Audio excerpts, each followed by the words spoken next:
ಮಂಗಳೂರು ಹೊರವಲಯದ ಮುಡುಶೆಡ್ಡೆ ಪಲ್ಗುಣಿ ನದಿ ತೀರದ ಅದ್ಯಪಾಡಿ ಡ್ಯಾಂನ ಬಳಿ ಗಾಂಜಾ ಮಾರಾಟಕ್ಕೆ ಯತ್ನಿಸ್ತಾ ಇದ್ದ ಇಬ್ಬರನ್ನ ಬಂಧಿಸಿದ್ದು 3 ಲಕ್ಷ ರೂಪಾಯಿ ಮೌಲ್ಯದ ಗಾಂಜಾವನ್ನ ಪೊಲೀಸರು ವಶಪಡಿಸಿಕೊಂಡಿದ್ದಾರೆ.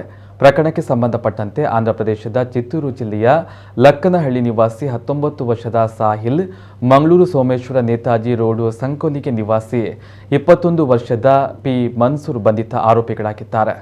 ಬಂಧಿತರಿಂದ 3 ಲಕ್ಷ ರೂಪಾಯಿ ಮೌಲ್ಯದ 10 ಕೆಜಿ 12 ಗ್ರಾಂ ತೂಕದ ಗಾಂಜಾವನ್ನು ವಶಕ್ಕೆ ಪಡೆಯಲಾಗಿದೆ ಎಂದು ಪೊಲೀಸರು ತಿಳಿಸಿದ್ದಾರೆ. ಬಂಧಿತರು ಮುಡುಶೆಡ್ಡೆ ಗ್ರಾಮದ ಪಲ್ಗುಣಿ ನದಿಯ ಅದ್ಯಪಾಡಿ ಡ್ಯಾಂನ ಬಳಿ ಗಾಂಜಾ ಮಾರಾಟಕ್ಕೆ ಹುಂಚು ಹಾಕ್ತಾ ಇದ್ರು ಎನ್ನಲಾಗಿದೆ. ಈ ಕುರಿತು ಖಚಿತ ಮಾಹಿತಿಯ ಮೇರೆಗೆ ದಾಳಿ ಮಾಡಿದ ಕಾವೂರು ಠಾಣೆಯ ಪೊಲೀಸರು ಆರೋಪಿಗಳನ್ನು ಬಂಧಿಸಿ ಗಾಂಜಾವನ್ನು ವಶಕ್ಕೆ ಪಡೆದು ಪ್ರಕರಣವನ್ನು ದಾಖಲಿಸಿಕೊಂಡಿದ್ದಾರೆ. ಈ ಬಗ್ಗೆ ಕಾವೂರು ಪೊಲೀಸ್ ಠಾಣೆಯಲ್ಲಿ ಪ್ರಕರಣ ದಾಖಲಾಗಿದ್ದು ಬಂಧಿತ ಆರೋಪಿಗಳ ವಿಚಾರಣೆ ಮುಂದುವರೆದಿದೆ.